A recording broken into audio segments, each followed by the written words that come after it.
میرے عزیز بہنوں اور بھائیوں، میں آج آپ کے سامنے بہت اہم موضوع پہ گفتگو کرنا چاہتا ہوں کہ کیسے بہت سی عالمی تنظیمیں جو ہیں وہ اپنے بڑے اٹریکٹیو ایجنڈے اور اٹریکٹیو نعروں کی وجہ سے ہمارے نوجوان طبقے کو گمراہ کر رہی ہیں، اور ان کا ایجنڈا جو کہ ہڈن ایجنڈا کہلاتا ہے وہ بائبل کے خلاف ہے، وہ مسیحیت کے خلاف ہے، وہ مسیح کی تعلیم کے خلاف ہے۔ دیکھنے میں تو وہ بہت خوبصورت نعروں سے، بہت خوبصورت باتوں سے نوجوانوں کو اٹریکٹ کرتے ہیں، لیکن دراصل حقیقت میں ان کا ہڈن ایجنڈا، ان کا چھپا ہوا مقصد جو ہے وہ لوگوں کو، دنیا کو بائبل کے خلاف کرنا ہے۔ اور ان ایسی تنظیموں کو میں اینٹی کرائسٹ کا ایجنٹ کہتا ہوں۔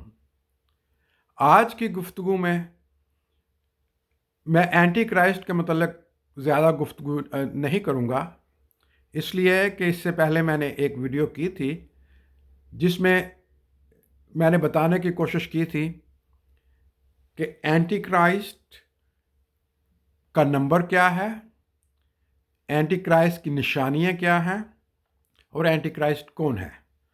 تو اس لیے آج کی ویڈیو میں، آج کی گفتگو میں اینٹی کرائسٹ کے اوپر زیادہ گفتگو نہیں ہوگی، بلکہ ان تنظیموں کے بارے میں گفتگو ہوگی۔ ان میں سے میں نے 3 تنظیمیں جو ہیں وہ سلیکٹ کی ہیں جن کے متعلق میں گفتگو کروں گا۔ پہلی تنظیم ہے ماحولیاتی تنظیم۔ دوسری تنظیم جو ہے یا تنظیمیں جو ہیں وہ LGBTQ، لیزبین، گے، بائی سیکسول اینڈ ٹرانسجینڈر۔ اور تیسری جو ہے وہ ہے صوفیائزم یا فیمنزم ان کرسچینٹی۔ تو میں ان تینوں تنظیموں کے لیے علیحدہ علیحدہ ریکارڈنگ آپ کے سامنے پیش کروں گا۔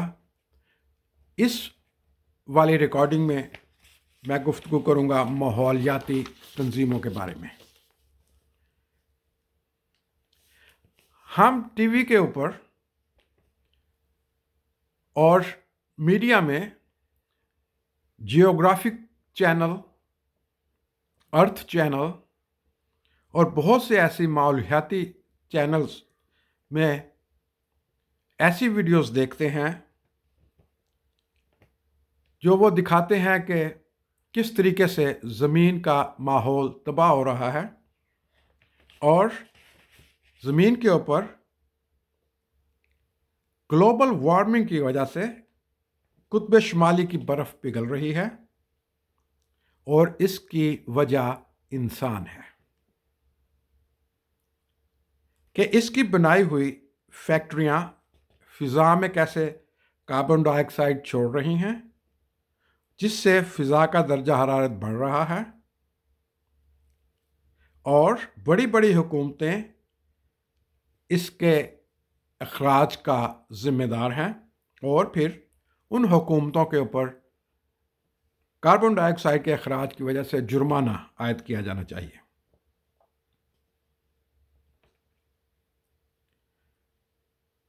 لیکن ان کو یہ معلوم نہیں کہ جن ملکوں میں اناج اگتا ہے، جو آپ کو خوراک مہیا کرتے ہیں، وہ ہمیشہ گرم علاقوں میں ہیں،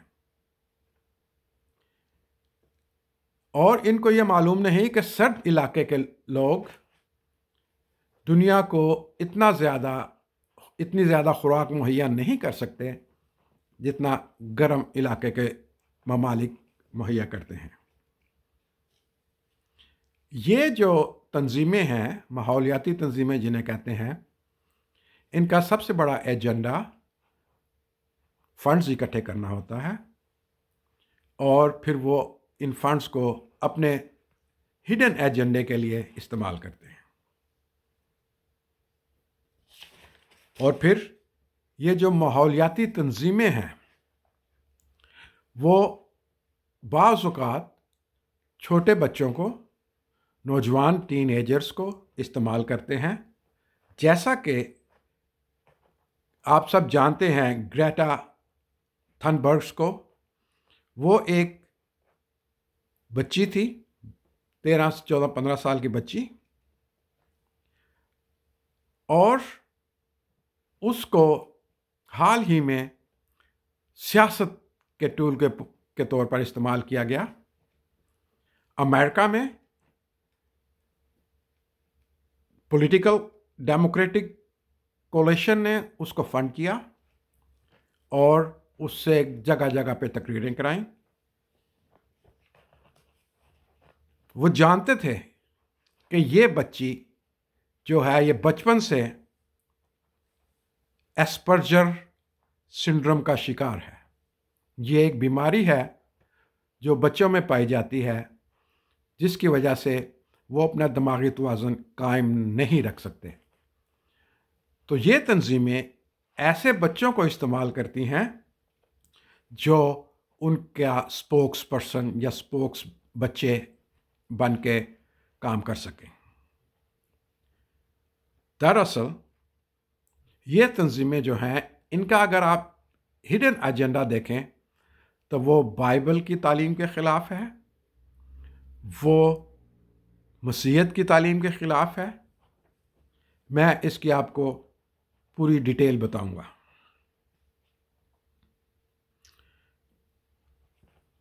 جوڈتھ کیری، جو کہ امریکہ میں موسمیات کے ماہر ہیں، انہوں نے 2014 اور 2019 کے درمیان میں 6 امریکن سینٹ کمیٹیوں کے سامنے گواہی دی۔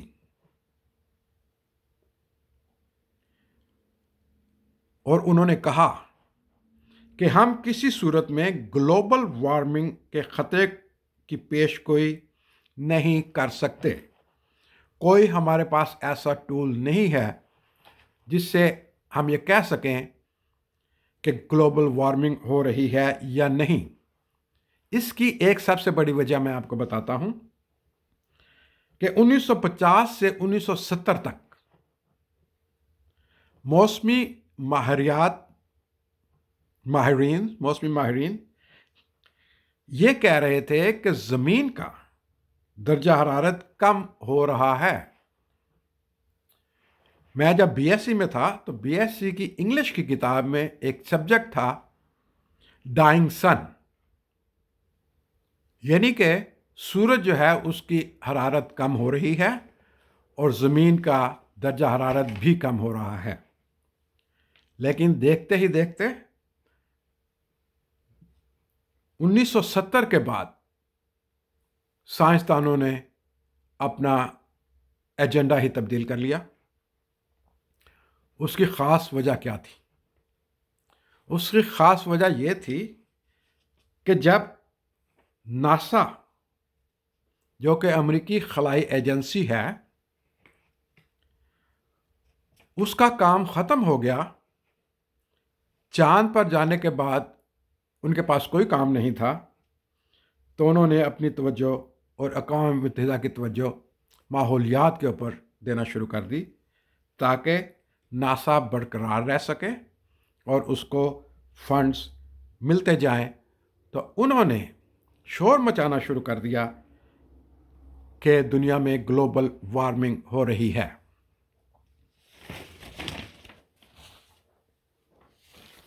اور پھر بہت سے ماہرین کا یہ خیال ہے کہ اقوام متحدہ میں، یہ غور کرنے والی بات ہے کہ اقوام متحدہ میں صرف ان سائنسدانوں کو ہی ملازم رکھا جاتا ہے جو پہلے سے یقین رکھتے ہوں کہ زمین کا درجہ حرارت انسانوں کی وجہ سے بڑھ رہا ہے۔ وہ دوسرے ایسے کسی سائنسدان کو نہیں رکھتے جو اس بات کی مخالفت کرے۔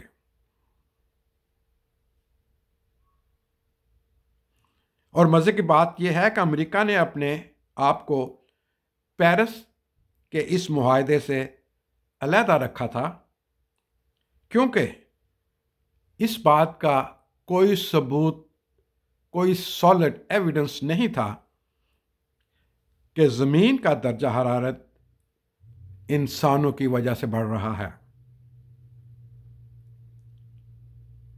ہاں، ایک اور بات جس کا بہت واویلا کیا جاتا ہے کہ قطب نماؤں میں برف پگھل رہی ہے۔ یہ تو برف پگھلنا تو ہزاروں سال پہلے شروع ہو گیا تھا۔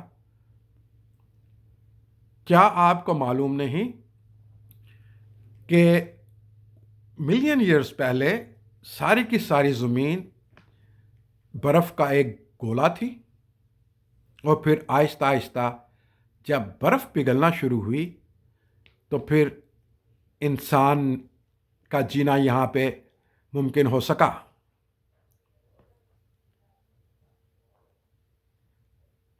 اور سائنسدانوں کے پاس کوئی ایسا ماڈل موجود نہیں جو یہ بتا سکے کہ آتش فشاں کے پھٹنے سے کس قدر ماحول کی تباہی ہوتی ہے۔ ان کے پاس کوئی ایسا آلہ نہیں جو یہ بتا سکے کہ سمندر کتنی کاربن ڈائی آکسائڈ خارج کر رہے ہیں۔ ان کے پاس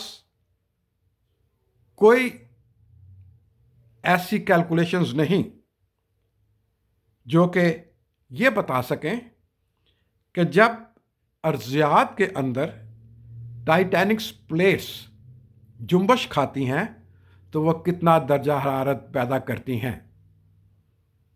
وہ صرف انسانوں کو اس چیز کا بلیم کر رہے ہیں کہ انسان ہی ماحولیات کی خرابی پیدا کر رہا ہے، جبکہ اس کا کوئی ثبوت موجود نہیں کہ کتنے فیصد حصہ انسان کے ذمے میں آتا ہے جس کی وجہ سے کاربن ڈائی آکسائڈ گیس کا اخراج ہو رہا ہے۔ اگر آپ اسٹیٹسٹکس کو دیکھیں، اگر آپ ان ساری کیلکولیشنز کو دیکھیں تو اس میں تو انسان اتنا زیادہ شامل نہیں، اتنی زیادہ کاربن ڈائی آکسائڈ اخراج کرنے میں، جتنا زمین کے اوپر قدرتی طور پر کاربن ڈائی آکسائڈ کا اخراج ہوتا ہے۔ اور پھر اسی کے مطابق، اسی کے لحاظ سے سمندر بھی اتنا ہی کاربن ڈائی آکسائڈ کو جذب کرتے ہیں۔ ایک سائیکل قدرتی طور پہ موجود ہے کہ کاربن ڈائی آکسائڈ پیدا ہوتی ہے اور پھر کاربن ڈائی آکسائڈ جو ہے سمندر میں جذب ہوتی ہے اور پھر وہ سمندر کی تہوں میں جا کے بیٹھ جاتی ہے۔ لیکن ماحولیاتی تنظیمیں یہ آپ کو نہیں بتائیں گی کہ درجہ حرارت بڑھنے کا سب سے بڑا سبب کیا ہے۔ وہ صرف انسانوں کو بلیم کریں گی تاکہ ایک ایسا واویلا پیدا کیا جا سکے کہ ان کے فنڈز چلتے رہیں اور وہ ایسے سائنسدانوں کو آگے رکھیں جو صرف ہمیں یہ بتائیں کہ دنیا کا درجہ حرارت بڑھ رہا ہے، لیکن وہ آپ کو نہیں بتائیں گے کہ اگر درجہ حرارت نہ بڑھے تو دنیا میں قحط پڑ سکتا ہے، دنیا میں خوراک کی کمی ہو سکتی ہے۔ یہ کوئی سائنسدان آپ کو، ماحولیاتی تنظیم کا کوئی نمائندہ نہیں بتائے گا۔ یہ باتیں خفیہ باتیں ہیں جو وہ خفیہ رکھتے ہیں۔ اب جو چیزیں میں بتانا چاہتا ہوں کہ یہ تنظیمیں جو ہیں، یہ ماحولیاتی تنظیمیں، یہ کس طریقے سے بائبل کی تعلیمات کے خلاف چل رہی ہیں، مسیح کی تعلیم کے خلاف چل رہی ہیں، کس طریقے سے خدا کی بتائی ہوئی چیزوں کے خلاف ان کا ایجنڈا ہے۔ اس کی ایک مثال گرین گاسپل، سبز انجیل۔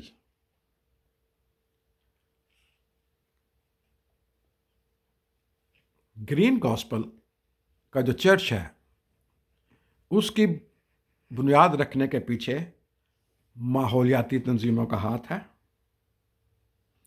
جو کہ مسیحی قوم میں ایک بدعت کی شکل اختیار کر چکی ہے، اور یہ گرین گاسپل کا ایمان جو ہے یہ بت پرستی کو ظاہر کرتا ہے، اور وہ یہ کہتے ہیں کہ اسپرچول گرین زمین کی روح ہے، جس کے وسیلے سے زمین اپنی خود حفاظت کرتی ہے، جو کہ انسان نہیں کر سکتا، اور یہ عقیدہ زمین کو پوجنے اور ماحولیات کو پوجنے کو جنم دیتا ہے۔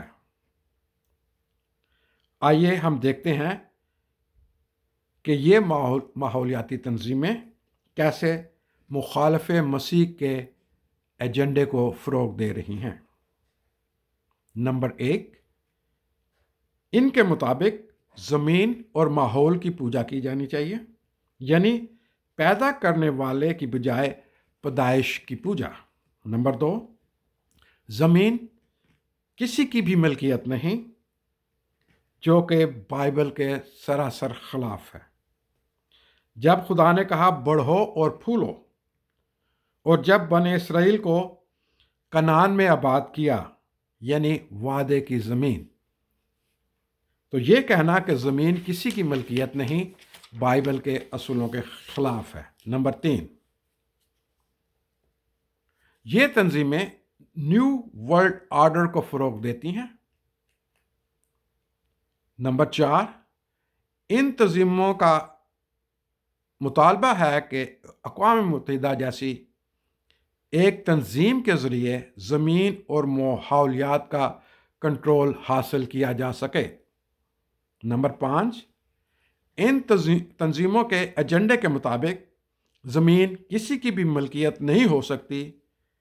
یہ دنیا میں سوشلزم کو فروغ دے رہا ہے۔ نمبر 6، ان نظریات کے مطابق انسان نے زمین کو بہت نقصان پہنچایا ہے، اس لیے انسان کو اس کی قیمت یا کفارہ ادا کرنا ہوگا۔ نمبر 7، ان تنظیموں کے مطابق زمین جو کہ ایک جیتی جاتی روح ہے، اس کو انسانوں نے ناپاک کر دیا ہے۔ نمبر 8، اور یہ کہ نیو ایج، نیا زمانہ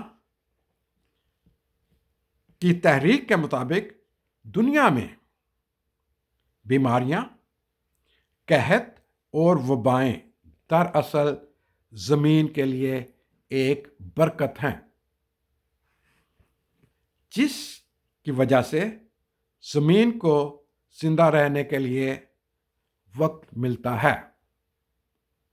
یہ میں ایک دفعہ دوبارہ پڑھنا چاہتا ہوں، 8واں، یہ کہ نیو ایج، نیا زمانے کی تحریک کے مطابق دنیا میں بیماریاں، قحط اور وبائیں دراصل زمین کے لیے ایک برکت ہیں، جس کی وجہ سے زمین کو زندہ رہنے کے لیے وقت ملتا ہے۔ نمبر 9، جتنا زیادہ انسان زمین کی آواز کے ساتھ رابطہ رکھے گا، اتنا ہی زیادہ زمین انسان پر اعتبار کرے گی۔ نمبر 10، زمین کے اوپر جتنی بھی ماحولیاتی تباہیاں ہیں، وہ سب مسیحی روایات کی وجہ سے ہیں۔ ان 10 پوائنٹ سے کیا ہم یہ اخذ نہیں کر سکتے کہ ماحولیاتی تنظیموں کا اصل مقصد اینٹی کرائسٹ کے ایجنڈے کو آگے بڑھانا ہے؟ یہ اینٹی کرائسٹ کے ایجنٹ ہیں، کسی طریقے سے یہ زمین اور ماحولیات کو پروموٹ نہیں کر رہے، بلکہ اینٹی کرائسٹ کے ایجنڈے کو پروموٹ کر رہے ہیں۔ امید ہے کہ آپ کو یہ باتیں پسند آئی ہوں گی. آپ ان باتوں کے اوپر غور کریں کہ ہم کیسے آج کل ان خیالات کے اندر گھرے جا رہے ہیں اور کیسے اینٹی کرائسٹ کا ایجنڈا آہستہ آہستہ پروموٹ ہو رہا ہے.